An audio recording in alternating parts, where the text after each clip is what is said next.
অন্তর্বর্তী সরকার নতুন pay scale বাস্তবায়নের কোনো সিদ্ধান্ত নিচ্ছে না বলে স্পষ্ট করেছেন বিদ্যুৎ, জ্বালানি ও খনিজ সম্পদ মন্ত্রণালয়ের উপদেষ্টা মোহাম্মদ ফাউজুল করিম খান। তিনি বলেন, পে কমিশনের প্রতিবেদন শুধু গ্রহণ করা হয়েছে, বাস্তবায়নের বিষয়ে কোনো চূড়ান্ত সিদ্ধান্ত নেওয়া হয়নি। ভবিষ্যতে নির্বাচিত সরকার চাইলে এই সিদ্ধান্ত বাতিল বা পরিবর্তন করতে পারবে।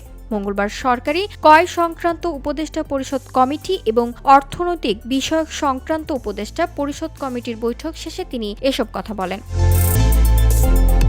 উপদেষ্টা বলেন, দীর্ঘদিন ধরে সরকারি কর্মচারীদের পক্ষ থেকে পে কমিশনের দাবি ছিল।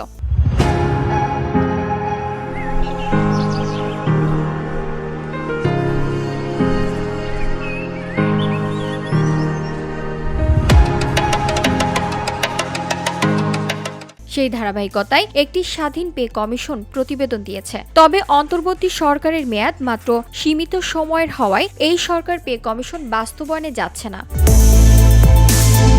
তিনি আরও বলেন, পে কমিশনের সুপারিশ বাস্তবায়নের জন্য এখনো কোনো সিদ্ধান্ত হয়নি। সুপারিশগুলো পরীক্ষা নিরীক্ষার জন্য মন্ত্রিপরিষদ সচিবালয়ের নেতৃত্বে একটি কমিটি গঠন করা হয়েছে। তারা আর্থিক সক্ষমতা, মূল্যস্ফীতি ও পর্যায়ক্রমে বাস্তবায়নের বিষয়গুলো বিবেচনা করে মতামত দেবে। সুপারিশ গ্রহণ না করে এটা তো আপনারা পরবর্তী সরকারের জন্য রেখে যেতে পারতেন, এমন প্রশ্নের উত্তরে তিনি বলেন, আমরা কোনো সুপারিশ গ্রহণ করিনি, শুধু রিপোর্টটি গ্রহণ করা হয়েছে এবং সুপারিশ পরীক্ষার জন্য শুধু একটা কমিটি গঠন করা হয়েছে। VOD Bangla news desk.